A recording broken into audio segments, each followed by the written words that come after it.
Hello दोस्तों, आज की कहानी है वृंदा कैसे बनी तुलसी। पौराणिक काल में एक थी लड़की, नाम था वृंदा। राक्षस कुल में उसका जन्म हुआ था। वृंदा बचपन से ही भगवान विष्णु जी की परम भक्त थी। बड़े ही प्रेम से भगवान की पूजा किया करती थी। जब वह बड़ी हुई तो उनका विवाह राक्षस कुल में दानव राज जलंधर से हो गया। जलंधर समुद्र से उत्पन्न हुआ था।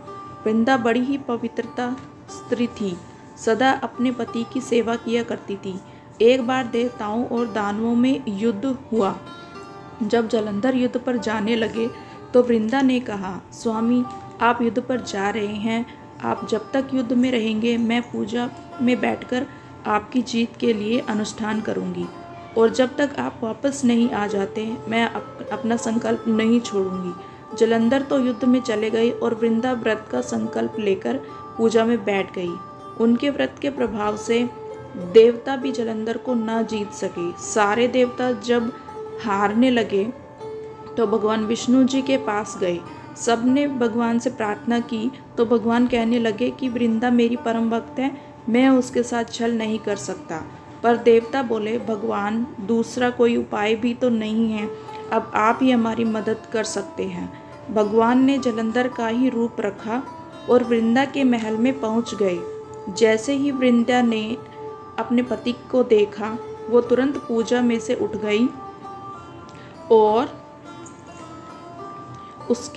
उनके चरण छू लिए। जैसे ही उनका संकल्प टूटा, युद्ध में देवताओं ने जलंधर को मार दिया और उसका सिर काटकर अलग कर दिया।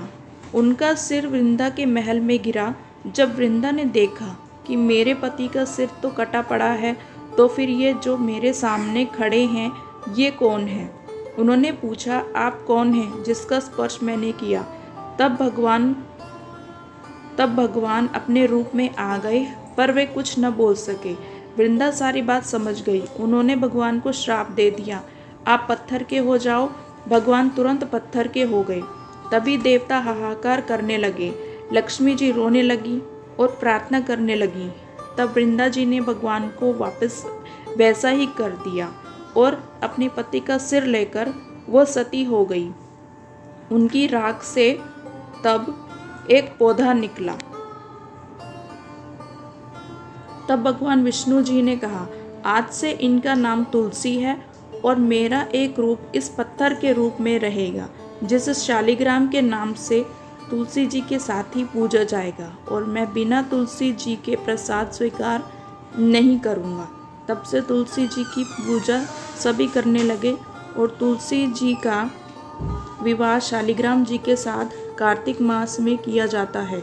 देवउठनी एकादशी के दिन इसे तुलसी विवाह के रूप में मनाया जाता है।